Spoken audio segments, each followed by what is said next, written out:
If you're building apps for Android with Delphi, there is a myth, a really dangerous one, that could be quietly sabotaging your application as we speak. So today, we're going to bust that myth wide open. We're going to see why managing memory yourself isn't just a good idea. It is your most critical job as a developer. So, let's get to the heart of it. It all starts with that tempting little voice in the back of your head, right? The one that says, hey, relax, the OS will take care of it. It's the promise of coding faster, of not having to worry about all that cleanup stuff. But here's the cold, hard truth. That thinking is just plain wrong. And honestly, this one mistake is the dividing line between a professional, rock-solid app and one that just frustrates people, chews through their battery, and, you guessed it, gets uninstalled. Okay, so why is this our job? Why can't we just let the system handle it? Well, the answer actually lies in Delphi's own history. There was a time when it tried to do just that, to automate memory management for us, and let's just say the experiment did not go as planned. A while back, Delphi introduced something called automatic reference counting, or ARC, for mobile development. The idea was great on paper. The compiler would just count how many things were pointing to an object, and when that count hit 0, poof, the object was gone. But in the real world, it was a disaster. Performance took a nosedive because of all the constant checks. And worse, it created something called reference cycles. Imagine object A points to object B, and object B points right back to A. Well, their reference counts will never hit 0. That's a guaranteed memory leak. So, with Delphi 10.4, ARC for objects was scrapped, and we went back to the old reliable and much safer try finally block. Now, this next part is maybe the most important concept to really get your head around. On Android, you have to imagine there are two completely separate memory worlds running side by side. You've got the Java world, and you've got the native world. Your Delphi app, it's not Java, it's pure native machine code living in the native heap.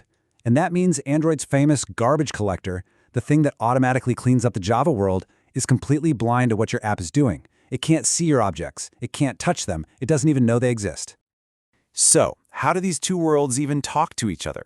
Well, they use something called the JNI bridge.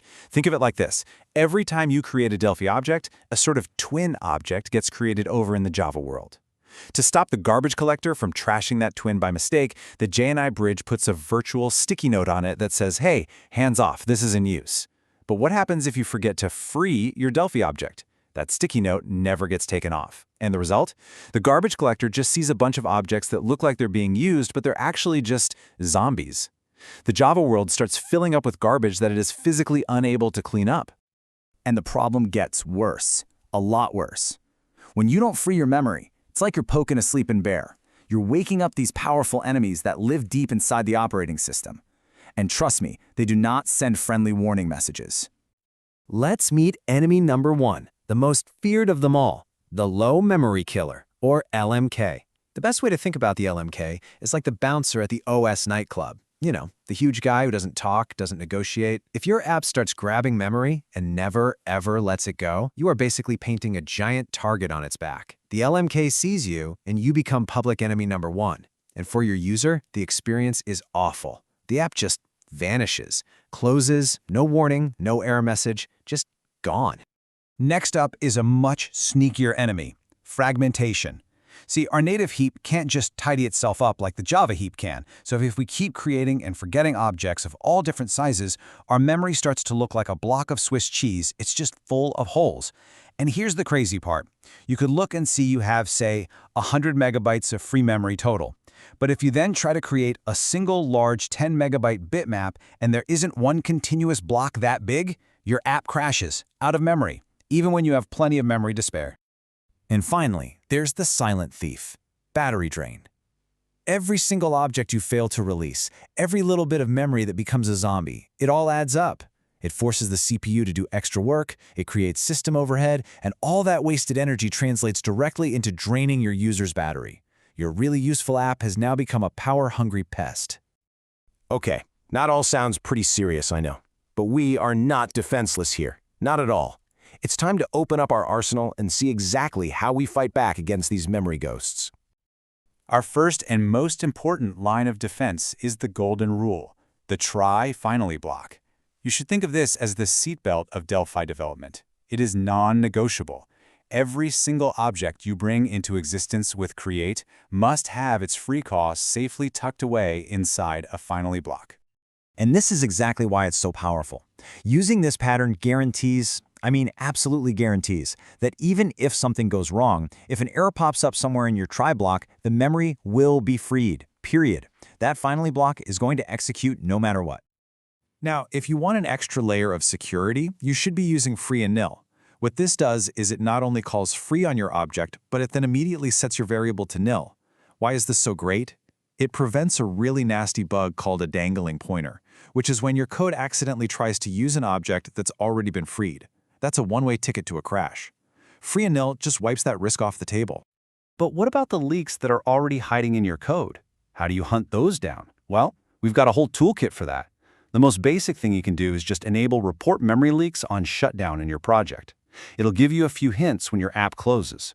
For a live view, the Android Studio Profiler is your absolute best friend. You just need to watch that native memory graph. If you see that line only ever going up and never ever coming down, yep, you've got a problem. And when you need to get really serious, you bring out the big guns, tools like deleaker. These things are like the CSI of your code. They will show you the exact line where an object was created and then forgotten. So up to this point, we've learned how to be a really good memory cleaner, right? We know how to clean up our messes. But what if the next level isn't about cleaning up a mess, but about not making a mess in the first place? This is where a more advanced technique called object pooling comes into play. The idea is actually pretty simple. Instead of constantly creating new objects and then destroying them, we just keep a pool of them ready to go. When you need an object, you just borrow one from the pool. When you're done with it, you return it to the pool. We're shifting from a use and throw away mindset to a reuse mindset. And for the phone's processor, this is a huge, huge relief. You know, when you boil it all down, after all the technical details, it comes down to something very simple and very powerful.